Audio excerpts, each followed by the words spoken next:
जय श्री कृष्ण बोल हरे हरे। जय श्री कृष्ण बोल हरे हरे। सीताराम हरे हरे। पौष शुक्ल पक्ष के पुत्र एकादशी व्रत।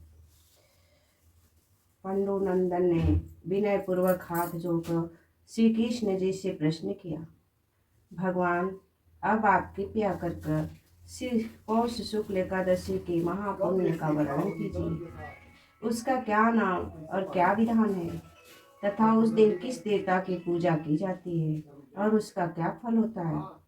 श्री कृष्ण जी बोले, राजन, इस एकादशी का नाम पुत्रदा एकादशी है।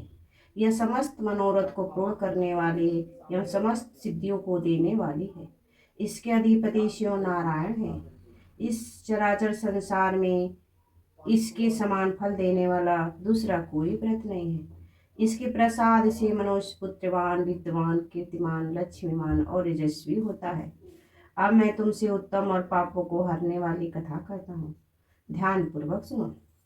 पूर्व काल में एक राजा अपनी स्त्री सैवा सहित पुत्र के होने के कारण अत्यंत ही दुखी था।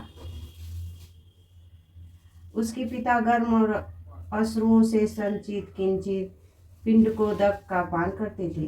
वे सदैव इसी शोक में संतप्त रहा करते थे कि इसके आगे हमें कौन पिंड दान देगा। इधर राजा को पुत्र इच्छा की तरफ से दिनों दिन निराशा ही निराशा दिखती थी। उसका इस प्रकार का संताप एक प्रकार से ठीक ही था, क्योंकि बिना पुत्र के सचमुच ही मनुष्य का जन्म निरर्थक है। जिसके पुत्र नहीं है उसके कुछ भी नहीं, क्योंकि बिना पुत्र के देवता, पितर और मनुष्य किसी का भी ऋण परिशोधन नहीं होता। अस्त मनुष्य को पुत्र प्राप्त करने की युक्तियों से सदैव लगा रहना चाहिए, क्योंकि संसार में वही भाग्यवान, गुणवान और कीर्तिमान है जिसका घर पुत्र रत्न से परिपूर्ण है। वे ही नर श्रेष्ठ आरोग्य, संपत्ति और कीर्ति के अधिकारी होते हैं। यह सिद्ध है कि पुत्र पौत्र आदि पुण्यवान को भी प्राप्त होते हैं। संपत्ति, विद्या, लक्ष्मी और त्रिलोक की कुछ भी उसे दुर्बल नहीं रहती। इस प्रकार दिन रात की चिंताओं से प्राण पाने के लिए राजा ने यह निश्चय किया कि अब मेरा शरीर धारण किए रहना व्यर्थ है। किस प्रकार इस शरीर को त्याग देना ही श्रेष्ठकर है, परंतु आत्मघात करना महापाप है। इस प्रकार के विचारों में पड़कर वह एक दिन चुपचाप अकेले घोड़े पर सवार हो वन की ओर चल दिया। इस प्रकार वह वन में पहुंचा। नभ में उड़ते हुए पक्षी एवं चारों ओर लगे हुए सुंदर वृक्षों के प्राकृतिक सौंदर्य का अवलोकन करने लगा।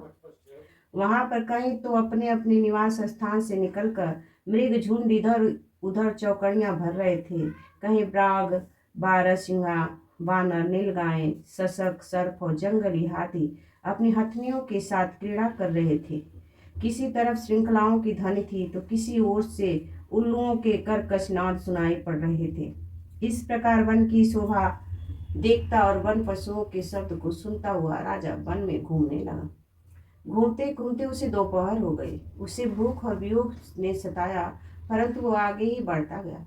आगे चलकर उसने देखा कि ये अत्यंत सुंदर सरोवर है, जिसके किनारे अत्यंत सुंदर, मनोहर और दिव्य रूप वाले नाना प्रकार के पक्षी, सारस, हंस, मोर, चकोर चारों ओर घूम रहे हैं और बहुत से ऋषि मुनि वहाँ पूजन और ध्यान से मग्न हैं। वहाँ प्रवेश करते ही राजा के दक्षिण नेत्र बाव फड़कने लगे और मन में एक प्रकार का उत्साह सा प्रतीक हुआ। राजा ने घोड़े से उतर घोड़े को एक वृक्ष के सहारे बांध दिया और ऋषि मुनियों के पास जा उसको अलग अलग प्रतीक्षणा और प्रणाम इत्यादि किया।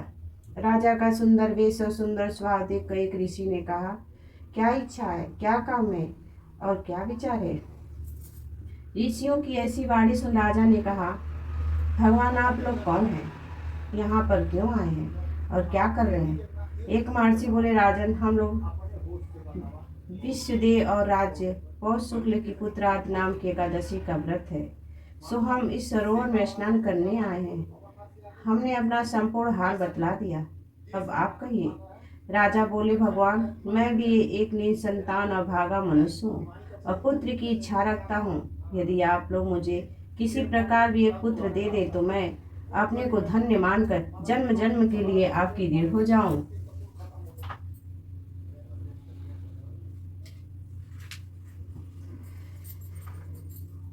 ऋषियों ने कहा, राजन, आज पुत्रदा एकादशी है। इसका व्रत अत्यंत उत्तम और निस्संदेह ही पुत्र देने वाला है। आप नियम पूर्व एकादशी का व्रत को धारण कीजिए। निस्संदेह ही पुत्र एकादशी के पुण्य फल यन हमारे वचनों के प्रभाव से पुत्र होगा। ऋषि की ऐसी वाणी सुन राजा अत्यंत प्रसन्न हुआ। उसके बताए हुए विधि विधान से एकादशी का व्रत कर द्वादशी को पारण कर ऋषियों से विदा हो अपने भवन में आया। परमात्मा के अनुग्रह एवं एकादशी के पुण्य प्राप्त से तथा ऋषियों के आशीर्वाद से राजा की रानी ने गर्भ धारण किया तथा यथा समय सुंदर, रूपमान, तेजवान और भागवान पुत्र उत्पन्न किया। राजपूत अत्यंत शीघ्रता पूर्वक बढ़ने लगा और शीघ्र ही बड़े हो पितृ सेवा तथा अपनी प्रजा की सेवा करने लगा। इतनी कथा का भगवान श्री कृष्ण ने कहा, राजन, इस एकादशी का व्रत जो लोग करते हैं उनको अवश्य पुत्र की प्राप्ति होती है और वे इस लोक में नाना प्रकार के सुखों का भोग कर अंत काल में परम पद को प्राप्त करते हैं। जो लोग इसकी कथा को कहते हैं, भक्ति पूर्वक सुनते हैं, उनको सहस्त्रों अवश्य मेघ करने का फल होता है। जय श्री कृष्ण। जय श्री कृष्ण।